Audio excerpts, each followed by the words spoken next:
Initiating trimester 1. These children are the future of humanity.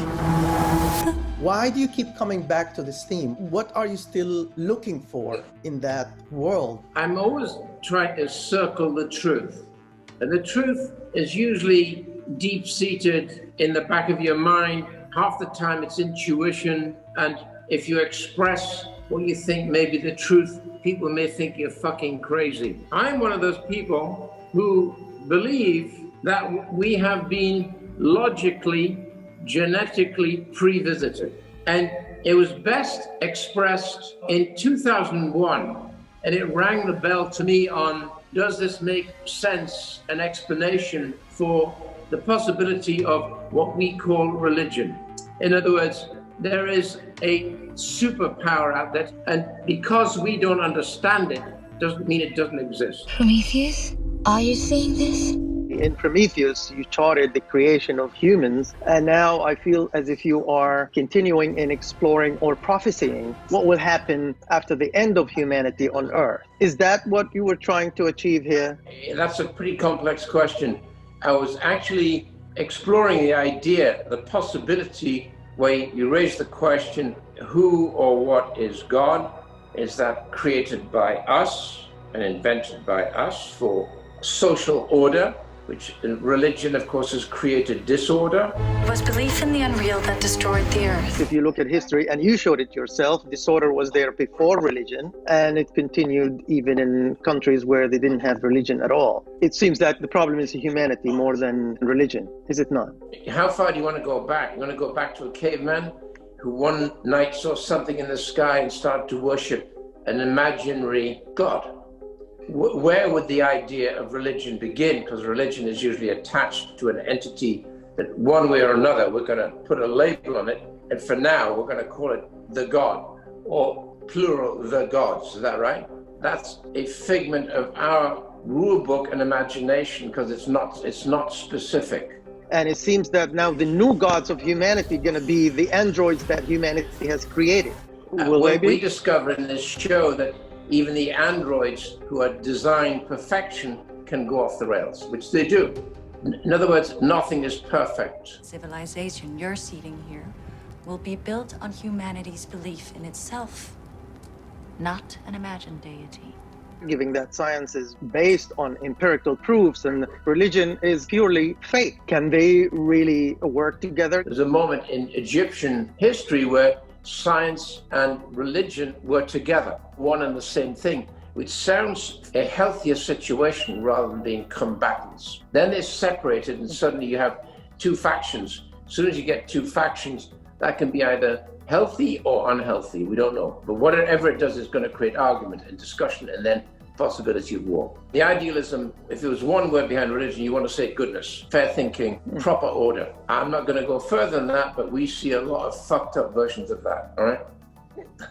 And you have demonstrated this in your movies from Exodus 5,000 years ago through the Crusaders to the ISIS and Body of Lies. Religion was a dark force. But you didn't mention Kingdom of Heaven. The Crusaders were not good guys. We were not good guys. The reason why Kingdom of Heaven is adored in a lot of the Muslim countries, particularly Egypt, is we treated Salahuddin with great respect. Absolutely, but also I recall in Kingdom of Heaven when one of Salahuddin's commanders came to him and he said, we won thanks to Allah, and he said, we won thanks to me. God didn't. I thought that was a pretty daring statement, but actually it went down pretty well.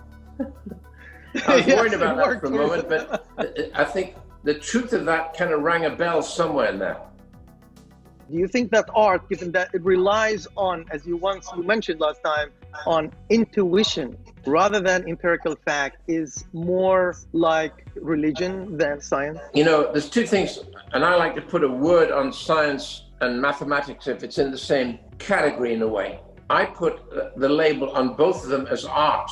High-end mathematics and high-end science is an art form. The hardest thing about making a movie or doing what I do is getting it on paper. Because once you get it on paper, right there is the equation.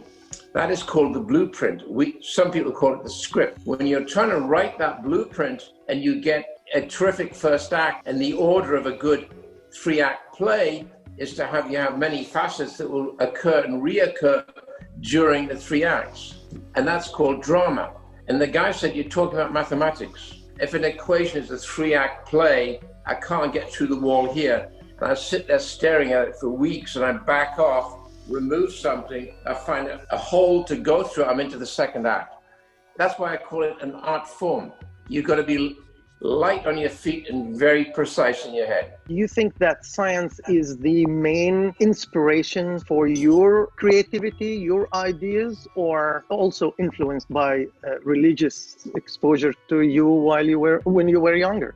I think the best way of describing me is agnostic.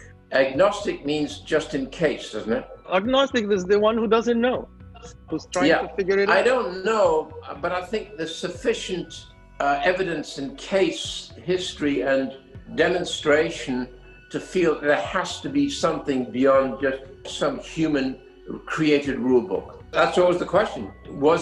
Is it total fiction, or is there is subtext that somewhere which means something? That's the mystery. That's why it's fascinating. Yeah. I asked that question because you also use concepts that are based in religion, like soul. You call the androids as soulless. In science, they call this consciousness, given the fact that they are aware of their existence and they dwell on immortality and feelings. Scientifically, they seem conscious. That means they probably have a soul. So where this idea came from, your idea of they are soulless? I would say the soul is the nucleus of complication, and the soul makes us complex. If you're designing an android, you want an android to be incredibly sophisticated but not complex. You want the android to obey but not question, because the day we already have supercomputers, the first thing I'd do with a supercomputer is say, I want you to design a computer smarter than you are, and I'm going to put you two together. When you do that, that's the plot. Right there, you're at the beginning of a huge problem, because they're going to get together, analyze their masters, and fuck them up. So does that mean you agree with Stephen Hawking? You know, he prophesied that artificial intelligence is going to bring the end of the world or the end of humanity. Totally. Do you agree with it? All these super companies that, have looked ahead and warned us about various things that will be happening. We get so much information that eventually we don't know what to believe and what not to believe. So you've got all this incredibly detailed information coming at you. There should be a governing system to say, stop, you will pay attention, this is going to happen. Is it possible that the creator programmed us to self-destruct at the end? And if that's the way it is, then maybe there's nothing we can do about it. No, I think it's up to the smart ones to be aware of that and watch out that doesn't happen. Do you feel that people miss the messages of your movies? They are very powerful messages. Frequently. And of course, sometimes it took them decades time. to understand what you're trying to say. Every fucking time. It got to a point of being a kind of flat out insult.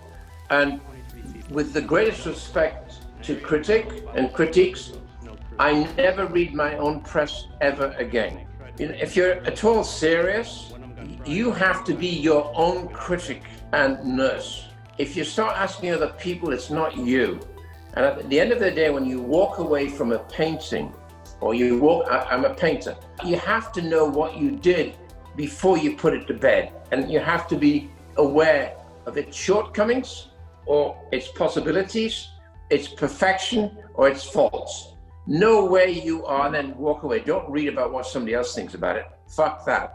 You won because scientists have voted it as the best sci-fi movie ever. So that's a victory. I made no money out of it, though. I was broke after it. I'm all right now. I'm doing fine.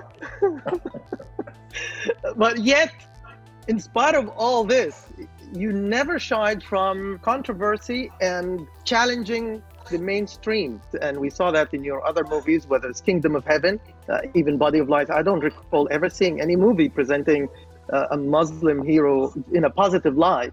And then Body of Lies, the first time I see an Arab guy saving the FBI, and then you go to accident. Well, the Arab guy was the smartest guy in the movie. You push the envelope. What drives you to do that? It's the truth. I don't do it deliberately. I'd love to have a film which people say, gosh, I like that, and that's good. Because most of the time they're always criticizing some bloody thing. So, and just when, what I've learned from what I do, just when you think you know everything, you don't know shit.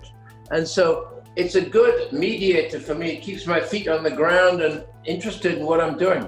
So whatever material I take on board, I have to respond to the nut of the idea. Thank you, Ridley. That's a Thank fact. you. Thank you, man.